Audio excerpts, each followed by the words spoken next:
Hello aspirants, welcome to AQYS YouTube channel. This session is a part of our quick revision series Prelims Atulya.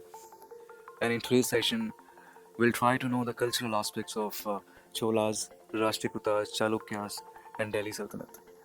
Now I would like to remind you that we are following a specific approach to cover the medieval history.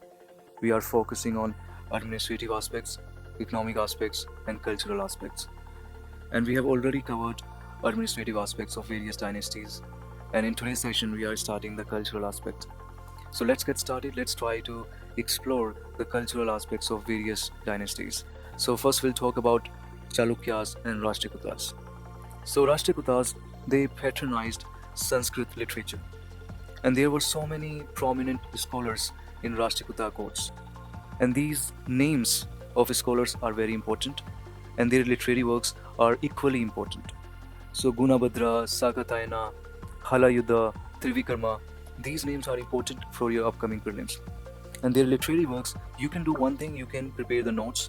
So you can mention these names along with their literary works. So this is how you can revise before your prelims.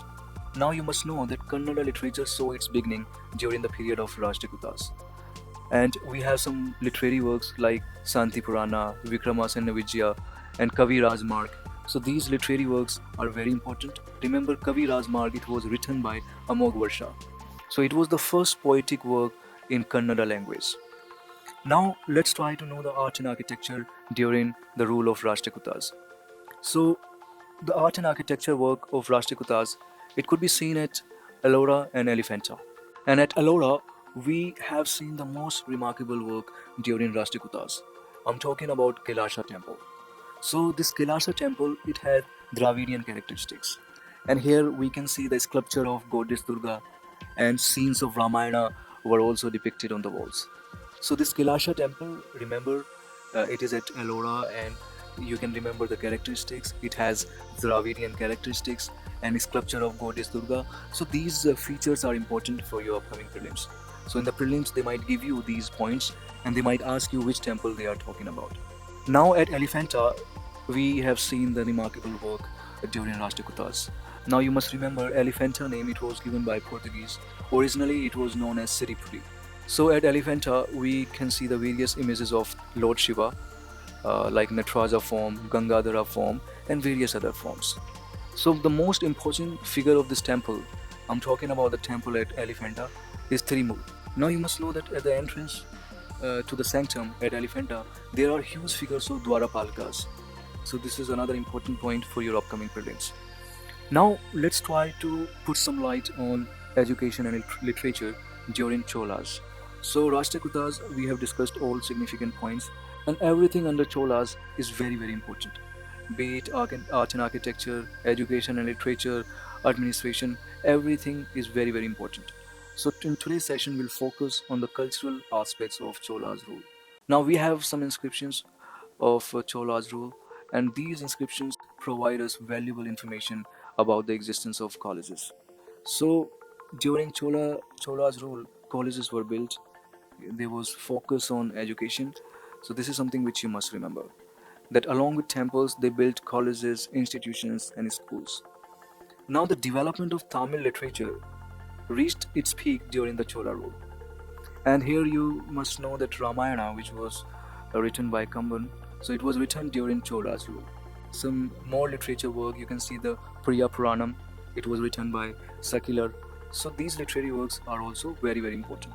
Now we have some more literary works, so you can go through the slides, and if it is possible, you can write down these literary works because these are very important. Here I would like to highlight about Kalladam. It was the work on Tamil grammar, so it was written by Kalladanrar. So these works are very important. Now let's try to know the art and architecture under Cholas. So Dravidian style, it reached its perfection under Cholas. So they built so many temples, so many enormous temples, and the chief feature of Chola temple was the Vimana. And there are some notable temples like Shiva temple at Gangaikonda Cholapuram and Arivateshwara temple at Darasuran in Tanjore district. So all these temples are important for your upcoming prelims. Here remember about the temple at Tanjore which was built by Raja. So it's a masterpiece and very, very important for your upcoming prelims. Now let's talk about the art and architecture under Delhi Sultanate. So Delhi Sultanate rulers, they did not follow Indian style, and they introduced domes, lofty towers, and decorations. And decorations were done using Arabic script. And here remember about Quwwat al-Islam Mosque. So this mosque, it was built by using materials obtained from destroying many Hindu and Jain temples. Here you can remember about Quwwat ul-Islam Mosque. So this was built by using the materials obtained by destroying Hindu and Jain temples. So they destroyed so many Hindu temples and they converted those temples into mosques. But later on they started developing new mosques, new institutions. But initially they destroyed so many temples. Now let's focus on the musical aspects under Delhi Sultanate. So new musical instruments like sarangi, rabab, these were introduced during this period. And here you must know that Amir Khusro introduced many ragas like Ghora and Sanam. So this is something which is very, very important. And Pir Bhuran, a Sufi saint, was one of the great musicians of this Delhi Sultanate period. And Raja Man Singh of Gwalior encouraged the composition of great musical work Man Kutuhal. Now let's talk about the literature during Delhi Sultanate. So when we talk about the literature under Delhi Sultanate, then Amir Khusro's name comes to our mind. So he was the famous Persian writer of this period. He created a new style of Persian poetry called Sabaki Hind, or the Indian style. And his famous work Tughlaq Nama, it's very, very important, and it deals with the rise of Ghiyasuddin Tughlaq.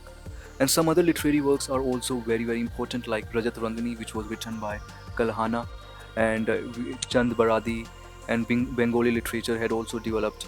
So these literary works are very, very important. And as I said, if it is possible for you, then you can create your notes, you can write down the names of these authors and their literary works, because we are expecting at least one question from this cultural aspects of medieval history. So I would like to reiterate that all these names are very important. So you must keep revising these names of authors and their literary works. We have provided the content. You can download this PPT, you can revise before your upcoming prelims.